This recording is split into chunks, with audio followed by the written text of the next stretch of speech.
E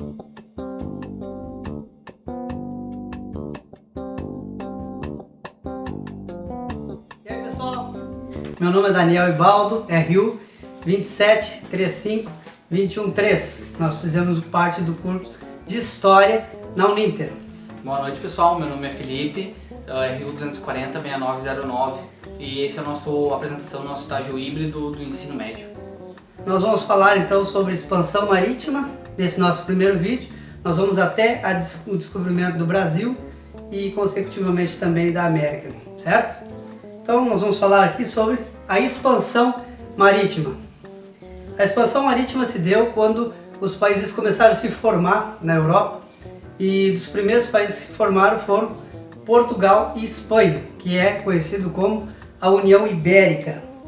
E eles estavam com esse intuito de expandir o reino, crescer, atrás de especiarias, territórios, e nós vamos falar justamente sobre isso. Então, um dos primeiros estados nacionais que foram formados então, foi na região ibérica, Portugal e posteriormente Espanha, com a sua unificação territorial. Essa necessidade de expansão comercial e marítima deu-se início por conta dessa busca por especiarias na Índia, da rota comercial até da rota da seda, como era conhecida, né? E também nessa mesma época surgiu o mercantilismo, que era o poder da influência do Estado na economia. Então eles tinham essa visão de que se expandir, seja por terra com fundação de novos territórios, seja por mar para conquistar novas riquezas. A indústria náutica cresceu assustadoramente.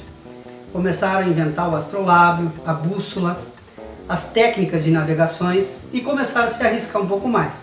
Como o Felipe falou sobre o mercantilismo, eles precisavam cunhar moeda a partir dos metais, né? Eles tinham preciosos. Muito interesse que a riqueza de um país era a quantidade de moeda que ele podia ter, no caso ouro e prata, que era muito... E territórios também, né?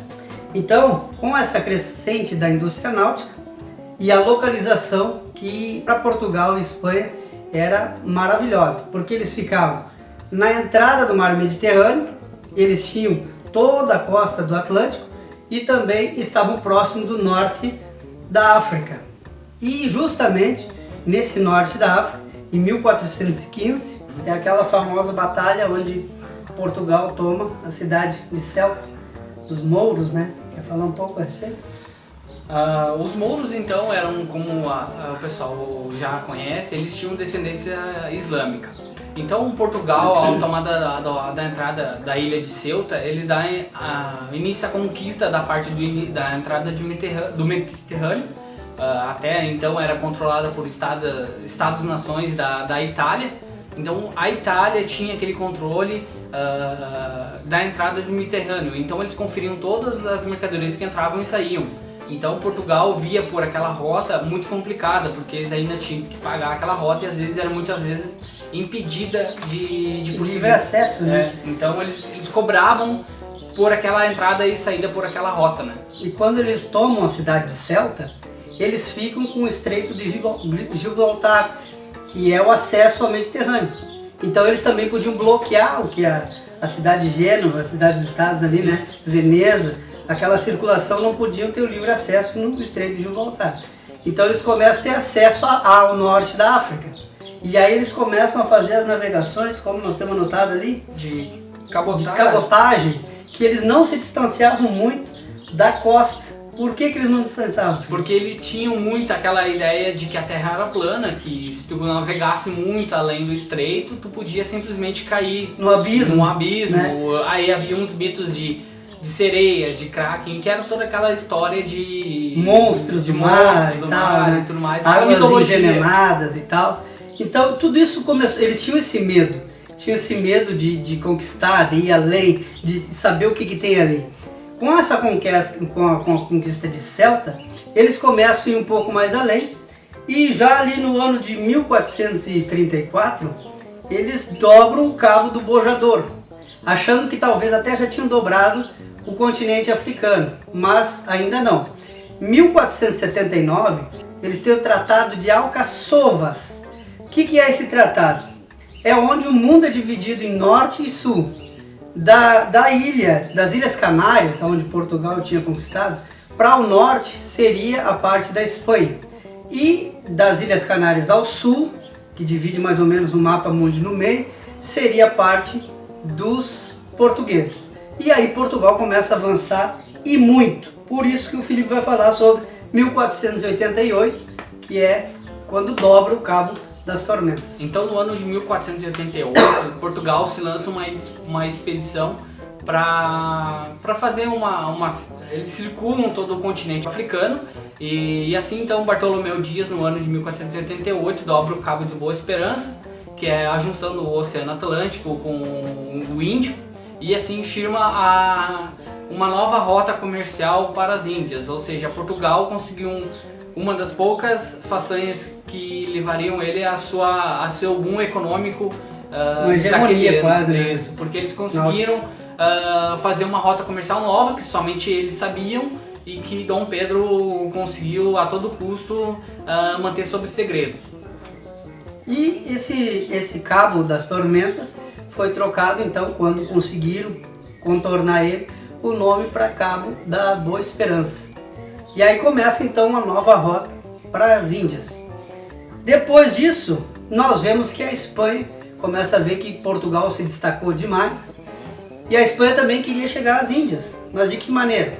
Se o Tratado de 79 dizia que a parte sul pertencia a Portugal, então eles teriam que ter uma nova rota, já que o Mediterrâneo era governado pela Península Itálica, a parte sul e costeando todo o continente africano dominado por Portugal. Então eles falaram, nós vamos criar uma nova rota. E crendo na circunferência da Terra, surge um personagem que é o Cristóvão Colombo. Vamos ver, Felipe? Então, no ano de 1492, Cristóvão Colombo também se lança ao mar com a ideia fixa de que a Terra não era plana, e sim uma circunferência. Então, ele chega ao atual território hoje, que é da República Dominicana e também Haiti, e assim descobre a América Central. Isso aí, e chegando na América Central, aí vai começar a parte da próxima explicação que nós vamos dar a vocês, que é o continente americano, as suas descobertas e o que isso sucedeu. Nesse inteirinho aí, no ano de 1493, surge uma bula papal dizendo que o mundo deve ser dividido entre leste e oeste também, dando margem de Cabo Verde 100 léguas ao lado esquerdo, oeste, sendo ali o limite de Portugal, de domínio nas terras do planeta, dividindo o mundo em dois, e além disso seria Espanha. Só que Portugal não aceitou, né? Até porque Portugal já imaginava que tinha terras próximos ali. Então eles pediram uma edição nessa bula, e no ano de 1994 surge então o Tratado de Tordesilhas, que o Felipe vai falar um pouquinho. Então, o Tratado de Tordesilhas foi assinado, como o Daniel já havia falado, por intermédio do Papa. Então, Portugal não gostou do tratado que havia sido assinado e pediu uma revisão desse mesmo tratado.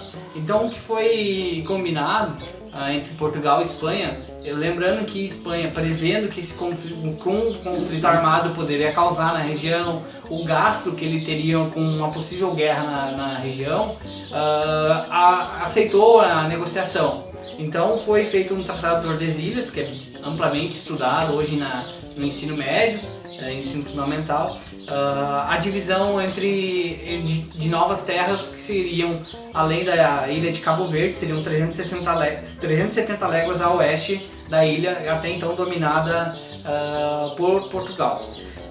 E essa expansão a mais aí permitiu com que Portugal pudesse então tirar uma fatia do que hoje nós conhecemos, que é o Brasil, que partiria o Brasil em partes ali e passaria na cidade de Laguna, um pouco ao norte do nosso Rio Grande do Sul aqui, daria essa parte a Portugal, direito que Portugal consegue conceder ali no ano de 1500, quando ele sai com toda a equipe naval para ir para as Índias, porque o Bartolomeu Dias já tinha contornado 2 vezes já.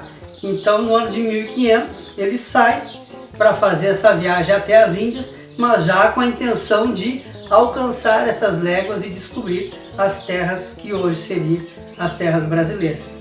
Certo, Felipe? É isso mesmo. Então a gente finaliza a nossa primeira aula por aqui.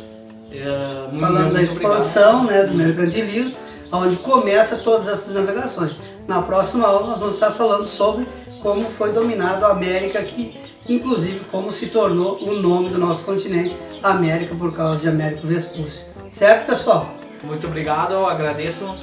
Tchau. Vamos para a próxima aula.